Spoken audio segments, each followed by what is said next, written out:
The last rays of sunlight cast long shadows across the dusty main street of Mineral Park, Arizona territory, as Teresa Blackburn clutched her infant son tighter against her chest, shielding him from the bitter February wind of 1878. The church doors loomed before her, solid oak with wrought iron hinges, closed against her despite the sounds of the Sunday evening service echoing from within. "Please," Teresa whispered, her knuckles white as she knocked again, more desperately this time. Her worn boots shifted nervously on the wooden steps, and she adjusted the threadbare shawl that barely protected her 4-month-old son from the desert night's growing chill. Inside, the congregation's hymns swelled, drowning out her pleas. Teresa had heard whispers around town about the new preacher, Reverend Whitlock, and his strict notions of propriety. Unwed mothers were not welcome in his flock, and word of her situation had spread through Mineral Park faster than wildfire after a dry summer. Just as her hope began to fade, the clip-clop of hoofbeats drew her attention. A tall figure on horseback approached, silhouetted against the setting sun.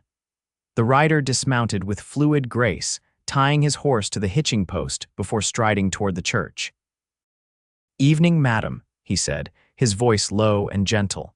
In the dimming light, Teresa could make out a weathered face beneath the brim of a dusty Stetson. He wasn't young, perhaps 35, with lines etched around his eyes from years squinting against the harsh sun. Something wrong with the doors. "They won't let me in," Teresa replied, her voice barely audible as tears threatened. "My boy needs the blessing. He's been sickly since birth, but—" She trailed off, unwilling to speak the shame aloud. The stranger's gaze softened as he took in the sight of her trembling form and the small bundle in her arms. Without hesitation, he removed his hat, revealing sandy brown hair streaked with premature gray, and stepped past her. "Name's Kieran Kane," he said simply. "Reckon we can fix this." With a strength born of years working the land, Kieran pushed against the heavy doors. They yielded with a groan that cut through the music inside. The congregation fell silent as light spilled onto the church steps, illuminating Teresa and her child in its golden glow. Reverend Whitlock stood at the pulpit, his sermon interrupted, a look of indignation spreading across his thin face. "This service is not yet concluded, sir," he announced coldly. Kieran stepped inside, boots echoing on the wooden floor.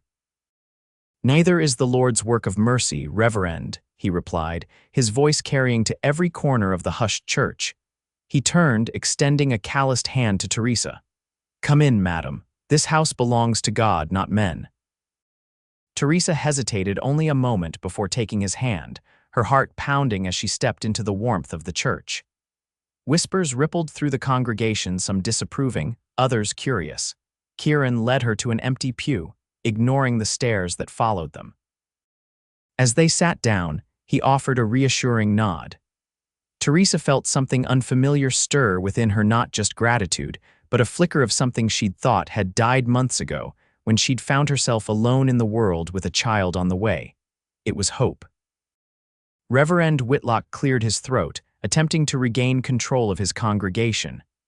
"As I was saying before the interruption, I believe this child needs a blessing," Kieran interrupted, his voice firm but respectful. The silence that followed was thick enough to cut with a knife. An older woman in the front row, Mrs. Adeline Foster, the widow who owned the mercantile, rose from her seat with deliberate slowness. "The cowboy is right," she announced, her voice carrying the authority of her 70 years. "I remember when this church welcomed all of God's children." The Reverend's face flushed crimson, but with Mrs. Foster's support, he could hardly refuse. With visible reluctance, he invited Teresa to bring her child forward. As Teresa walked the center aisle with her son, she felt the weight of judgment from many eyes, but also unexpected kindness from others. Kieran followed a respectful distance behind, his presence a silent shield against the worst of the stares. After the blessing was given with stiff formality, Teresa retreated to the back of the church, planning to slip away as soon as the service ended. To her surprise, Kieran remained beside her, his weathered hat held loosely in his hands as he joined in the final hymn. When the service concluded, Teresa expected to face a gauntlet of disapproving glares, but Kieran's steady presence beside her kept most at bay. Mrs. Foster approached, her lined face creased in a gentle smile. "Your boy looks strong," she said, peering at the infant who had fallen asleep during the blessing. "What's his name, dear?" "Samuel," Teresa replied softly. "After my father." Mrs. Foster nodded approvingly. "A good name. You both look like you could use a proper meal." "I've got stew simmering at home." Before Teresa could respond, Reverend Whitlock appeared, his thin lips pressed into a disapproving line. "While our doors are open to all seeking the Lord's guidance," he said with barely concealed disdain, "I must emphasize that regular attendance requires adherence to certain moral standards, like compassion," Kieran interjected, his voice level but with an edge of steel. "Seems I recall something about that in the good book," the Reverend bristled. "I don't believe we've been introduced, Mr. Kane, Kieran Kane." Recognition flickered across Whitlock's face. "The rancher from Silver Creek Valley, I've heard of you." His tone suggested what he'd heard wasn't entirely favorable. "Then you know I mean what I say," Kieran replied evenly. "This lady and her boy will be welcome whenever they choose to attend." The tension between the two men was palpable. Teresa clutched Samuel closer, uncomfortable being the center of such conflict. Mrs. Foster cleared her throat. "That stew won't stay hot forever," she reminded them. "Teresa, dear, you're welcome to join me. You too, Mr. Kane, if you've no other plans." Kieran nodded respectfully to the older woman. "Much obliged, Mrs. Foster, but I've got stock to tend to before full dark." He turned to Teresa. "Madam, if you ever need anything, my ranch is just north of town. Anyone can point the way." With that, he settled his hat back on his head, nodded curtly to the Reverend, and strode out of the church. Teresa watched him go, a strange mixture of gratitude and regret washing over her. She hadn't even properly thanked him, over bowls of rich beef stew and Mrs. Foster's cozy kitchen. Teresa found herself telling the older woman more than she'd intended about her circumstances, how she'd come west with a husband who had died of fever in New Mexico territory, leaving her alone and pregnant. How she'd continued to Mineral Park, where her cousin had once lived, only to discover the cousin had moved on to California. "You've had a hard road," Mrs. Foster said, refilling Teresa's bowl. "But you're not the first widow to raise a child alone, and this town's not as harsh as it seemed today. Most folks just follow Whitlock's lead because he's the loudest voice." "That man who helped me," Teresa said hesitantly. "Mr. Kane, what do you know of him?" Mrs. Foster's eyes twinkled. "Kieran Kane keeps mostly to himself. Came here about 5 years ago, bought that struggling ranch in Silver Creek Valley. Works harder than any man I've ever seen. Some say he's running from something back east, but that's just talk." She paused. "He doesn't come to town much, and I've never seen him step foot in that church before today." Teresa pondered this as she rocked Samuel gently. "I need to thank him properly." "You'll get your chance," Mrs. Foster assured her. "Meanwhile, I could use help in the store. My eyes aren't what they used to be for bookkeeping, and you look like an educated woman." Teresa blinked back tears at the unexpected kindness. "I was a school teacher before I married." "Perfect. You can bring the little one with you. There's a room in back where he can nap." Mrs. Foster patted her hand. "And you can stay in my spare room until you get settled." For the first time since her husband's death, Teresa felt the crushing weight of uncertainty lift slightly from her shoulders. The following weeks settled into a rhythm. Teresa worked at the mercantile, carefully tracking inventory and accounts with a precision that delighted Mrs. Foster. Samuel grew stronger, his cheeks filling out as his mother's situation stabilized. They attended church each Sunday, and though Reverend Whitlock remained cool, many in the congregation gradually warmed to the young widow and her infant son. Yet there was no sign of Kieran Kane. Teresa found herself watching the door each Sunday, hoping to thank the man who had changed her circumstances with one act of kindness. According to town gossip, he rarely ventured into Mineral Park except when absolutely necessary for supplies. Spring came to the Arizona territory, bringing wildflowers to the desert and increased traffic through town as prospectors and settlers headed west. One busy afternoon in April, Teresa was helping a customer when the bell above the shop door jingled. She glanced up, and nearly dropped the bolt of calico she was measuring. Kieran Kane stood in the doorway, removing his hat as he stepped inside. He looked much as she remembered, tall and lean, with those sun-weathered features, though perhaps less imposing in daylight than he had seemed that evening at the church. "Mr. Kane," Mrs. Foster called cheerfully from behind the counter. "What brings you to town?" "We just got those fence staples you ordered." "Appreciate that, Mrs. Foster," he replied, his eyes briefly meeting Teresa's before glancing away. "Also need some coffee and flour if you've got it in stock." As Mrs. Foster bustled about gathering his supplies, Teresa finished with her customer. Samuel was sleeping in his basket behind the counter, and she checked on him briefly before gathering her courage and approaching the cowboy. "Mr. Kane," she said softly, "I never properly thanked you for what you did that night at the church." He looked almost embarrassed by her gratitude. "No thanks needed, madam. Anyone would have done the same." "But they didn't," she insisted. "You did. It changed everything for us." She gestured toward the sleeping Samuel. "We have a home now, work. I don't know what would have happened if, then I'm glad," he interrupted gently. "The boy looks well." "He is. Would you like to see him?" Something flickered across Kieran's face, hesitation, perhaps even pain, but he nodded. Teresa led him behind the counter where Samuel slept peacefully, his tiny fists curled against his cheeks. Kieran gazed at the child silently. When he finally spoke, his voice was rough with emotion. "He's a fine-looking boy, madam." "Teresa," she corrected him. "Teresa Blackburn." "Teresa," he repeated, as if testing the name. Mrs. Foster interrupted with Kieran's supplies packed neatly into a burlap sack. "That'll be $2.40, Mr. Kane." He paid, their brief moment broken. As he prepared to leave, Teresa impulsively said, "Mrs. Foster has been teaching me to bake pies. I've almost mastered apple. Perhaps you could come to dinner someday and I could thank you properly." Kieran hesitated, his expression unreadable. "That's kind of you, Madam Teresa, but I don't get to town much." "Then perhaps we could bring dinner to you," Mrs. Foster suggested with innocent slyness. "Teresa's been wanting to see more of the territory, haven't you, dear?" Put on the spot, Teresa could only nod, though the idea of visiting Kieran's ranch made her pulse quicken unexpectedly.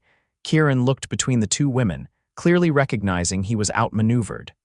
"Sunday after next," he finally said, "if you're serious about making the trip." "It's not fancy, but you'd be welcome." After he left, Mrs. Foster chuckled at Teresa's flushed face. "That man needs company besides his horses and cattle," she said matter-of-factly, "and you need to stop jumping whenever the door opens, hoping it's him." "I don't," Teresa began to protest, then stopped at Mrs. Foster's knowing look. "Is it that obvious?" "Only to these old eyes," the older woman assured her. "Now, we'd better make sure that apple pie is perfect by Sunday week." The journey to Silver Creek Valley took nearly 2 hours by wagon. Mrs. Foster insisted on driving, with Teresa beside her holding Samuel securely on her lap. The spring landscape was breathtaking, rugged mountains in the distance, valleys dotted with early wildflowers, the occasional herd of pronghorn antelope bounding away as they approached. "It's beautiful country," Teresa remarked, breathing in the clean desert air. "Harsh but beautiful," Mrs. Foster agreed, "like the people who survive here." They crested a rise, and suddenly the valley opened before them.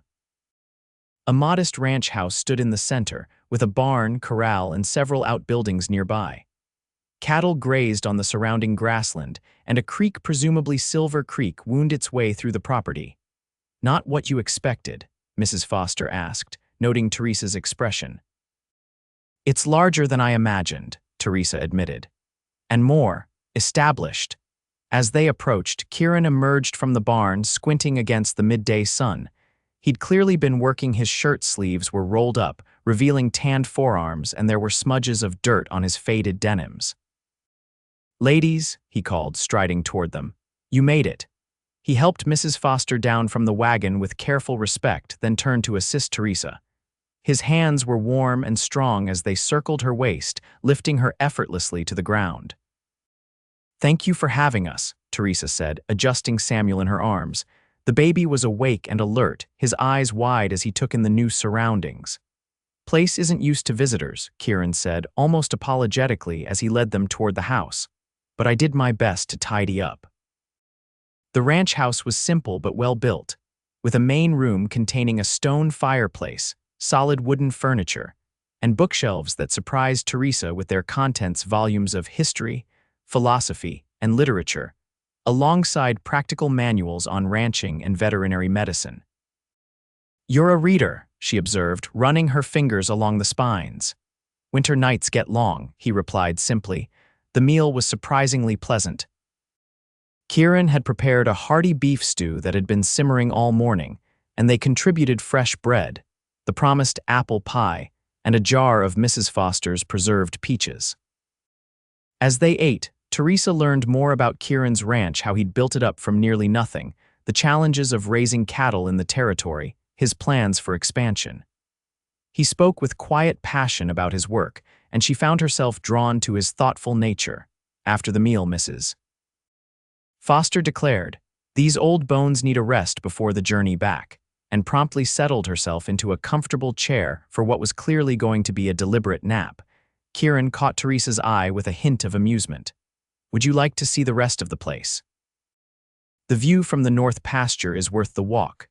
With Samuel securely bundled against her chest, Teresa followed Kieran outside.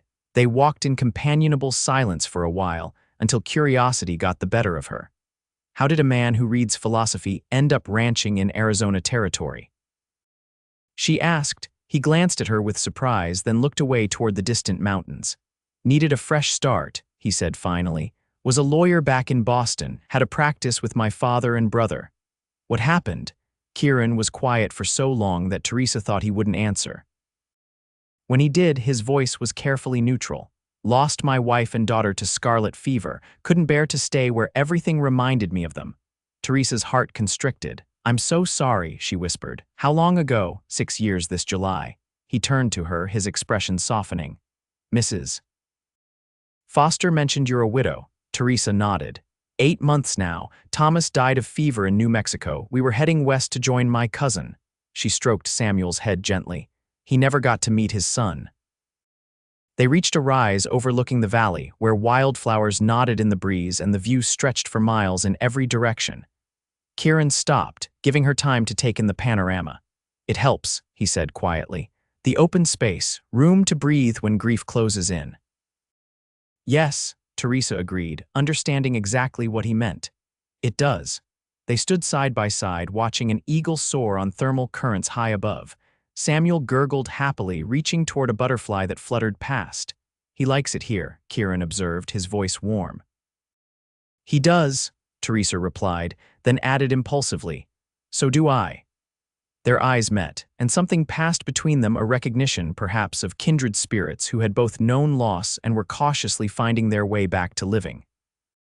The ride home was quiet, Samuel sleeping peacefully in Teresa's arms as Mrs. Foster drove the wagon with a satisfied smile. Back in town, Kieran's invitation to visit again hung in the air like a promise. Over the following weeks, those visits became regular Sunday excursions. Sometimes Mrs.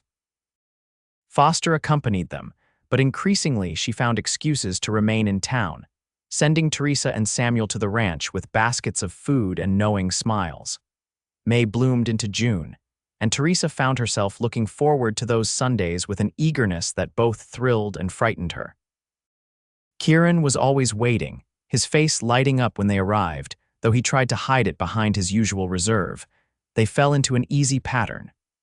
They would share a meal, then walk the property while Kieran pointed out improvements or told stories about particularly troublesome steers.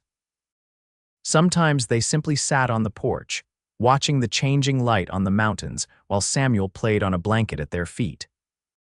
Kieran began coming into town more frequently, ostensibly for supplies, but he always found his way to the mercantile, often bringing small gifts: a carved wooden horse for Samuel, wildflowers for Teresa, fresh beef for Mrs. Foster.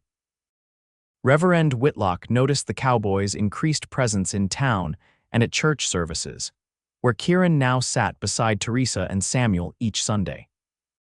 The Reverend's disapproval was evident, but faced with Kieran's quiet determination and the growing support for Teresa among the congregation, he could do little but deliver pointed sermons about propriety that the rancher steadfastly ignored. One Sunday in early July, they picnicked beside Silver Creek, watching Samuel attempt to crawl across the blanket toward the water's edge. "He's getting so big," Kieran marveled, gently redirecting the baby when he got too close to the creek. "Determined, too." "Like his father," Teresa said softly, then caught herself. "I'm sorry, I didn't mean, don't apologize," Kieran interrupted gently. "He should know about his father. You'll tell him when he's older." Teresa nodded, watching as Kieran lifted Samuel into his arms, pointing out a family of ducks swimming downstream. The sight made her heart ache with a sweet pain. "Teresa," Kieran said suddenly, setting Samuel down carefully on the blanket, "there's something I need to ask you." Her pulse quickened at the serious tone in his voice. "What is it?" He took a deep breath. "I know it hasn't been long since you lost your husband, and maybe this is too soon, but these past months having you and Samuel here." He faltered, then continued with determination. "The ranch feels like a home again. You make it feel that way." Teresa could hardly breathe as he took her hand in his. "I'm not asking to replace what you had," he said earnestly. "But if you could see your way to considering a future here with me, I promise I'd do everything in my power to make you and Samuel happy." Tears filled her eyes as the walls she'd built around her heart since Thomas's death began to crumble. "Are you asking what I think you're asking?" "I'm asking if you might marry me," Kieran said simply. "Not right away, when you're ready, if you're ever ready." Samuel chose that moment to let out a delighted squeal, grabbing at a butterfly hovering above the blanket. They both laughed, breaking the tension of the moment. "I think Samuel approves," Teresa said, wiping away tears. "And his mother?" Kieran asked, his voice hopeful but uncertain. Teresa looked at this man who had opened doors for her when they were closed, not just the church doors that first night, but doors to possibility, to a future she hadn't dared imagine. "Yes," she whispered. "But you're right, not right away, I need a little time." The relief and joy that washed over his face was answer enough as he gently squeezed her hand. "We have all the time in the world." Late summer brought scorching heat to the territory, along with news that shocked Mineral Park. Reverend Whitlock announced his departure for a position in Phoenix, citing the need for a more receptive congregation. "Can't say I'm sorry to see him go," Mrs. Foster remarked as she, Teresa, and Kieran sat on the mercantile's back porch one evening. Samuel was asleep inside, giving the adults a rare moment of uninterrupted conversation. "Who will lead the church now?" Teresa wondered. "The deacons are already writing to seminaries back east," Kieran informed them. "Meanwhile, they've asked if I'd read from scripture on Sundays." At Teresa's surprised look, he added, "I used to assist at our church in Boston. They remembered I mentioned it once." "Well," Mrs. Foster said, rising with a dramatic stretch, "I'm for bed. Don't stay up too late, you two." When they were alone, Kieran moved his chair closer to Teresa's. "I've been thinking," he said, taking her hand. "With Whitlock gone, there might be less gossip if we were to marry sooner rather than later." Teresa had been thinking the same thing. Over the past month, she had examined her feelings honestly, and found that what she felt for Kieran wasn't merely gratitude or the comfort of companionship. It was deeper, warmer, a slow burning flame that grew stronger each time she saw his gentle interactions with Samuel or caught him watching her with that look of wonder, as if he couldn't quite believe she was real. "I was hoping you'd say that," she admitted. "I'm ready, Kieran. I want to build a life with you." The kiss they shared was tender, full of promise and the sweet anticipation of years to come. They were married in mid-September, when the worst of the summer heat had passed. The church was filled with well-wishers not just from town but ranchers and miners from miles around. Mrs. Foster dabbed at her eyes throughout the ceremony, especially when Kieran, after exchanging vows with Teresa, knelt to make a special promise to Samuel. "I may not be the father who gave you life," he said, his voice rough with emotion, "but I swear to love and protect you as my own son for all of mine." Their life together unfolded with the changing seasons. Teresa started a small school on the ranch for Samuel and the children of neighboring ranchers. Kieran expanded his herd and built a larger house with a proper classroom attached. Mrs. Foster visited often, delighting in her role as honorary grandmother. 2 years after their marriage, Teresa gave birth to a son they named William, after Kieran's father. A daughter, Catherine, followed 18 months later. Samuel, now a sturdy toddler with his mother's eyes and his biological father's chin, took his role as big brother seriously, solemnly teaching his siblings about butterflies and cattle with equal authority. One evening, as they sat on the porch watching the sunset paint the mountains gold and crimson, Teresa leaned against Kieran's shoulder. "Do you ever think about that night at the church?" she asked. "How different everything might have been if you hadn't come along." Kieran's arm tightened around her. "I wasn't supposed to be in town that day," he admitted. "Was heading home from Prescott and could have taken the South Road. Something told me to go through Mineral Park instead." Teresa smiled, thinking of the chain of circumstances that had brought them together. "Some might call that providence. I call it the luckiest wrong turn I ever made," Kieran replied, pressing a kiss to her temple. Inside, Samuel's laughter mingled with baby William's happy gurgling as Catherine slept peacefully in her cradle. The sounds of their family, a family forged from loss and hope, from closed doors and the courage to open them, filled the house with a warmth that neither had dared to dream possible again.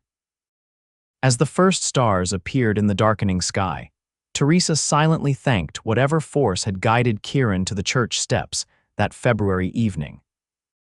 In opening those doors, he had opened their hearts to the possibility of second chances and new beginnings, proving that even in the harshest territory, love could take root and flourish, as enduring as the mountains that watched over their valley home.